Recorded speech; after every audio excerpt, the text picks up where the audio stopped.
Hello, ladies and gentlemen, MarauderEX, back with more collection goodness, and I'm expecting Culex to do something. He's not. He's just sitting down here being as disruptive as possible by doing nothing. Sitting there playing, Generation of Chaos? Yeah. On PSP? Generation of Chaos on PSP. Go check out my PSP video, because I talked about it. This is the Wii collection, so this is going to be several videos, of my Wii titles. Yes, I can show my Wii on YouTube. I got nothing with that. That's all him. Starting off, we've got Arc Rise Fantasia. Do you like Final Fantasy VII? You'll like the game, because it's Final Fantasy VII, just with a J-pop skin. You are a soldier carrying an oversized sword, working with a group talking about eco-terrorism. It's Final Fantasy VII. It's a good game. It really is. But it's Final Fantasy VII. You increase things by equipping things onto your weapon, like materia. Come on, the parallels are all there. Next up, we've got Blastworks. As Culex described this, it's Katamari Damacy the Shooter. Because every time you shoot something and a bad guy blows up, you can fly into the debris, and the debris will attach itself onto your ship. So you have a giant trash ship that shoots lasers all over the place, depending on what direction the laser was pointing when it attached to your ship. So you can shoot in uncontrollable directions by the end of it. It's an interesting concept, but it really doesn't. It doesn't really go all the way. It doesn't survive. Next up, we've got Boom Blocks Bash Party. God, trying to pronounce that. That's too many B's. It's a fun party game involving blocks. So you use the Wiimote to fling things and knock over structures. It's a lot of fun. I played the original. I wanted the original at first, but then I saw this one, like, it's same price and it's got extra stuff to it. Let's go with this one. Don't regret it. It's a lot of fun. It's got all the stuff in it from the original that I wanted to play and have fun with. And it's by Steven Spielberg, so I mean, you can't. He did Animaniacs, among other things like E.T. and whatnot. So anyway, next up, Dewey's Adventure. Do you like Mercury or Marble Madness? Then you like Dewey's Adventure.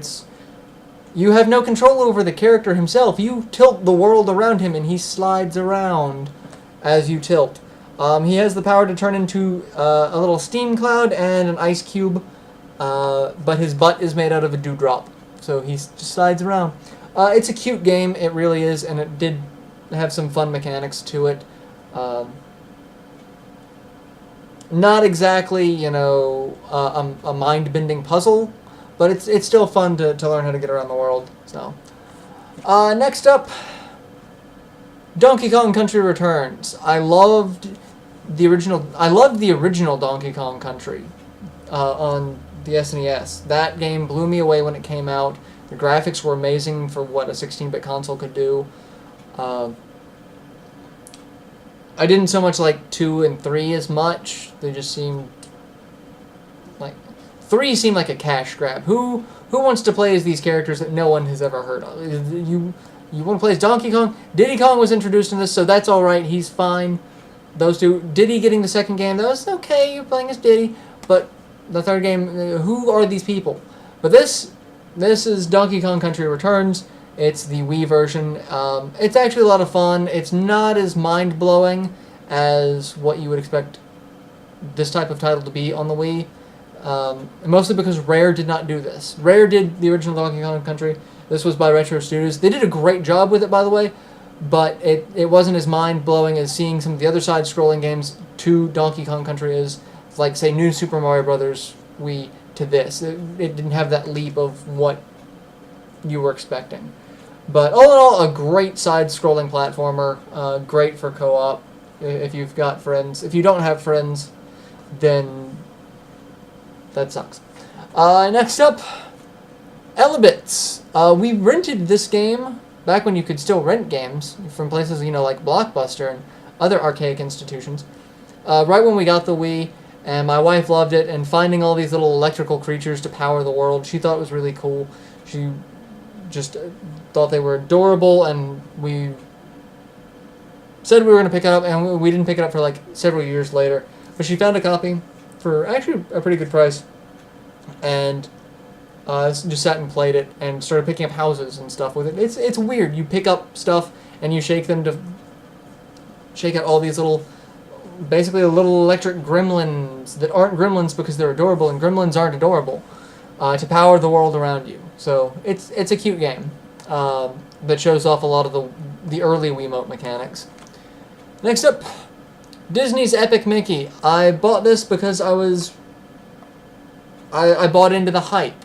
I really did. It's not a bad game, but if they'd kept it as dark as they were originally intending, it would have been a fantastic game.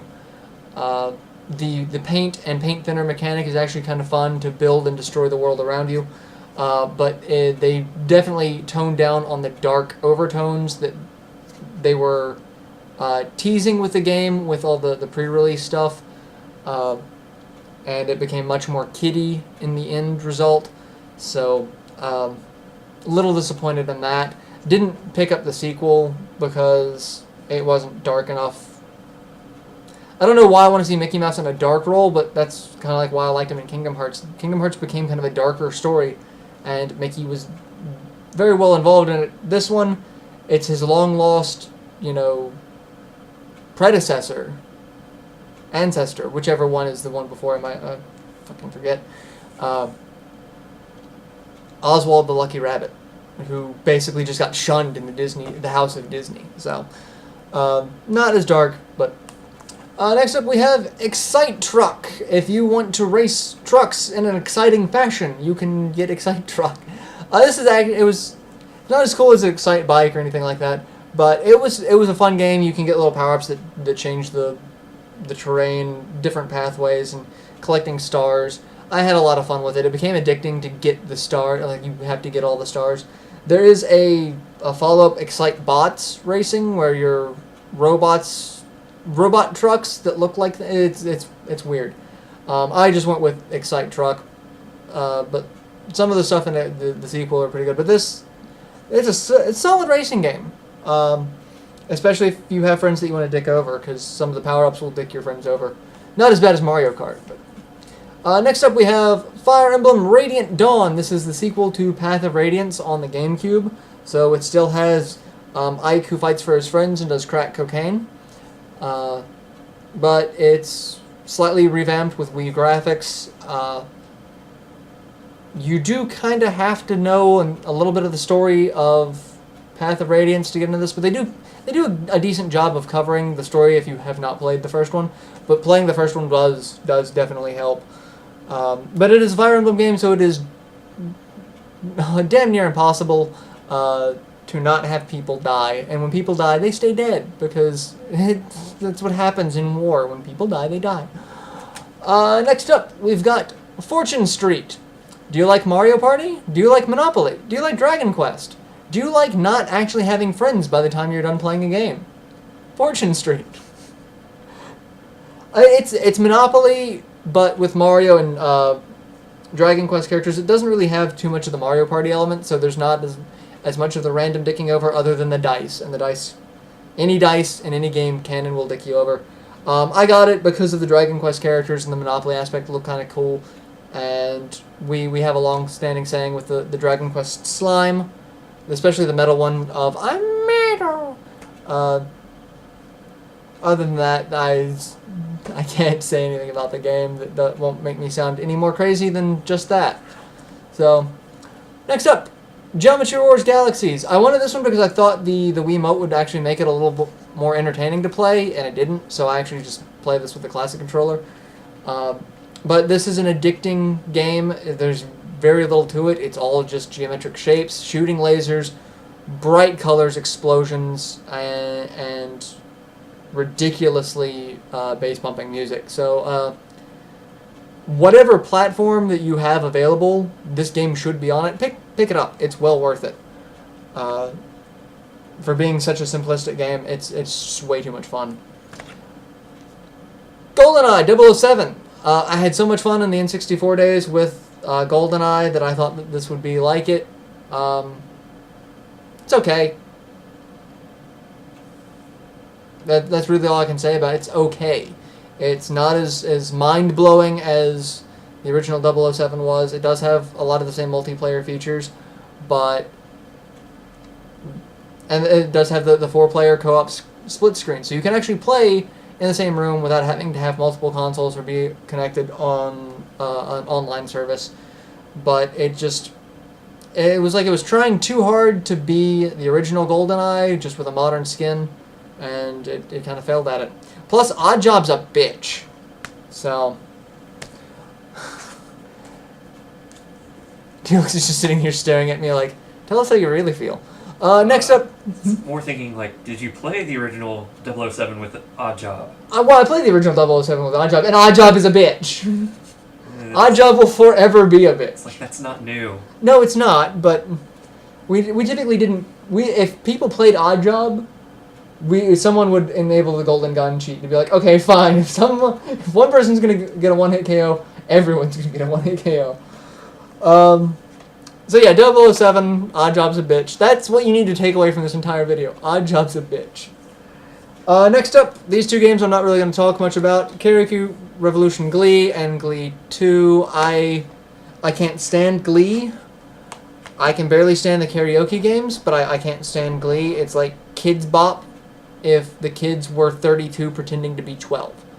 I can't stand it. I can't. My wife loves it, so I got it because the joys of being married. So yeah, there's those things on my shelf.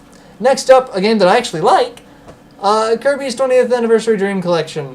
This has Kirby's Dream Land, Kirby's Adventure, Kirby's Dream Land 2, Kirby Superstar, Kirby's Dream Land 3, and Kirby 64, The Crystal Shards, as well as a soundtrack and a museum mode, so you can see the chronicling history of Kirby. I had to get this mostly because of Kirby Superstar and Kirby 64. But then I saw Kirby's Dream Land 3 was on it, and that's just a game that, even if you collect games, you don't see it often. So I figured if I ever wanted to actually play a legit copy, and it's a 20th anniversary, so I really couldn't say no to it because I grew up on Kirby. I remember when Kirby first came out, I'm like, who the hell is this pink puffball? He certainly won't last the test of time. I was wrong. And we're glad that he's still around. Following up with that, Kirby's Epic Yarn.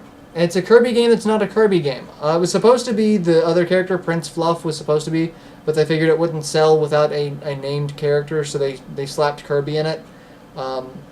Which is fine, I guess, because they still have the morphing things with the spaceship and the giant robot and the swimming as a dolphin and the car, but you don't get powers from inhaling things, you break them by unraveling them. It's a really cute game. It's impossible to lose this game. That's my only thing with it is you can't die. You can't lose. There is no real life system to this game, so it's a little on the easy side, but it's fun. And if you've never played a Kirby game before,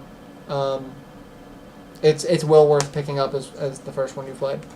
And then following that with Kirby's Return to Dreamland. Let's take New Super Mario Brothers and add Kirby characters to it, and that's what you got. You can play as Kirby, King Dedede, Meta Knight, or Waddle Dee. Who the hell wants to play as a Waddle Dee? He's the thing that Kirby eats half the time. But apparently they've made him badass because they've given him a little bandana and a spear. Because, spears are awesome. Kirby has no weapons. Dedede has his hammer. Meta Knight has his trusty sword.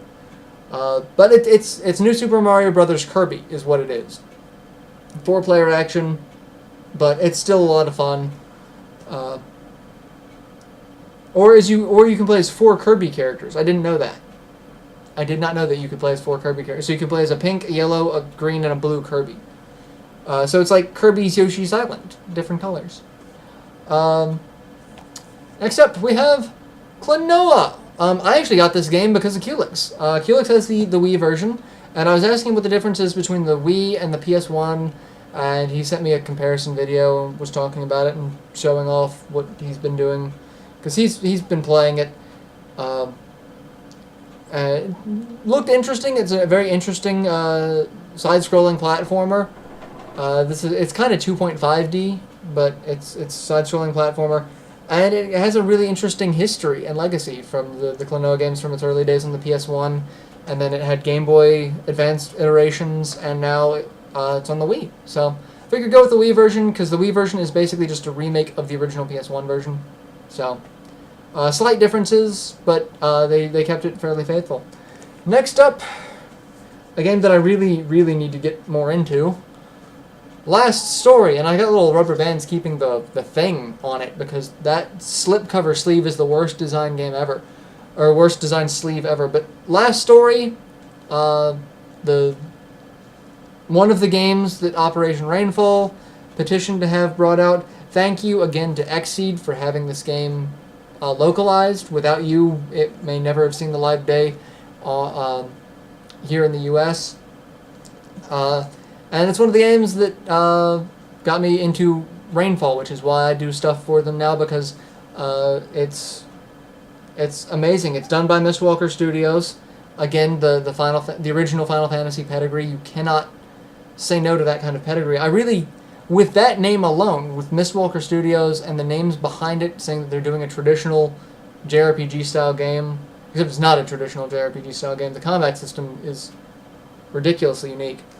But with that name, I was amazed that no one else jumped at the chance to pick this up. But thankfully they didn't, because Xseed brought it out, and I love supporting Xseed. They do fantastic work. Without them, this game would never have made it.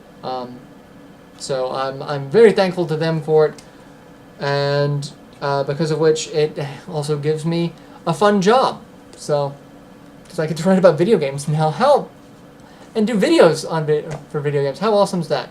So yeah, that's part 1 of my Wii collection. So I will see you guys in the next installment. Till then, later.